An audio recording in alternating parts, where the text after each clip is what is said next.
Hello viewers, welcome to Chittoor వంటలు. అందరు ఎలా ఉన్నారండి? ఈరోజు మన రెసిపీ రుచికరమైన చికెన్ బిర్యానీ. దాన్ని ఎలా తయారు చేసుకోవాలో మనం ఈరోజు చూద్దాం. దానికి కావాల్సిన పదార్థాలు: చికెన్, ఉల్లిపాయలు, టమాటోలు, పచ్చిమిరపకాయలు, పుదీనా, కొత్తిమీర.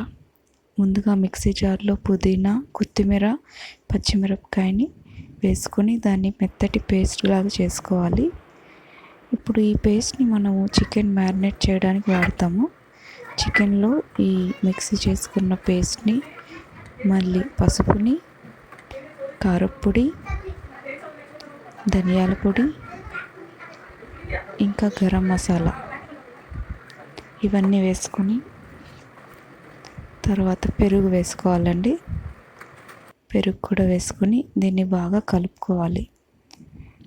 చికెన్కి ఈ మసాలాలన్నీ బాగా పట్టేటట్లు బాగా కలుపుకోవాలి. ఈ మ్యారినేషన్ ఇంపార్టెంట్ అండి. ఈ చికెన్ బిర్యానీలో మన రుచికి సరిపడా సాల్ట్ వేసుకొని బాగా కలుపుకోవాలండి. ఇదంతా బాగా కలిపాక ఒక అరగంట నుంచి గంట దాకా దీన్ని మ్యారినేట్ చేసి పెట్టుకోవాలి. తర్వాత మనం బిర్యానీ చేసుకునే గిన్నెలో ఆయిల్ వేసుకొని ఆయిల్లో చెక్క, లవంగం, ఇలాచీ వేసుకోవాలండి. నా దగ్గర లేదు, అందుకే వేసుకోలేదు. షాయి జీరా, ఇంకా బిర్యానీ ఆకు. ఇవన్నీ కొంచెం వేగాక ఉల్లిపాయలు వేసుకోవాలి. ఉల్లిపాయలు కూడా బాగా వేగిన తర్వాత పచ్చిమిరపకాయలు, అల్లం వెల్లుల్లిపాయ పేస్ట్ వేసుకోవాలండి. నేను ఆ వీడియో తీయడం మర్చిపోయాను. తర్వాత టమాటోలు వేసుకోవాలి. టమాటోలు కూడా బాగా మగ్గాక మ్యారినేట్ చేసుకున్న చికెన్ వేసుకొని ఈ మసాలాలన్నీ చికెన్కి బాగా పట్టేటట్లు మనం కలుపుకోవాలండి. చూడండి, చూడడానికి ఎంతో కలర్ఫుల్గా ఉంది. తినడానికి కూడా ఈ బిర్యానీ చాలా రుచిగా ఉందండి. మీరు కూడా ఒకసారి ట్రై చేసి చూడండి ఇంట్లో. ఈ చికెన్ని బాగా కలుపుకున్నాక దానిలో వాటర్ కూడా యూజ్ అయింది. అదంతా ఈరాక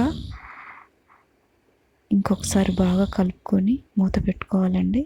ఇప్పుడు దాని నుంచి ఆయిల్ లూజ్ అవుతుంది.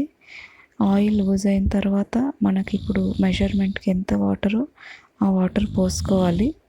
పోసుకొని బాగా కలుపుకొని మరొకసారి మూత పెట్టుకోవాలండి. ఈ వాటర్ కూడా బాగా పొంగాక మనం రైస్ వేసుకోవాలి. ఇప్పుడు నా వాటర్ బాయిల్ అవుతుంది. ఇక్కడ ఆవిరి పట్టింది కాబట్టి సరిగ్గా కనిపించడం లేదు. ఇక్కడ రైస్ వేసేసుకున్నానండి. ఈ వీడియోలో రైస్ వేసుకున్నాక ఇలా ఉంది. ఒక 20 to 25 మినిట్స్ మూత పెట్టుకొని మీడియం ఫ్లేమ్లో ఉడికించిన తర్వాత ఇక్కడ ఆల్మోస్ట్ రెడీ అయిపోయిందండి. ఇక్కడైతే మన డెలీషియస్ చికెన్ బిర్యానీ రెడీ అయిపోయిందండి. మా ఇంట్లో వాళ్ళందరికీ చాలా బాగా నచ్చిందండి. మీరు కూడా ఒకసారి ట్రై చేసి నాకు కామెంట్ బాక్స్లో చెప్పండి ఎలా వచ్చిందో. అంతే, ఎంతో రుచికరమైన చికెన్ బిర్యానీ రెడీ. మీకు కనుక నా వీడియో నచ్చినట్లయితే లైక్ చేయండి, షేర్ చేయండి, సబ్స్క్రైబ్ చేసుకోవడం మాత్రం మర్చిపోకండి. Thank you for watching. Bye, take care.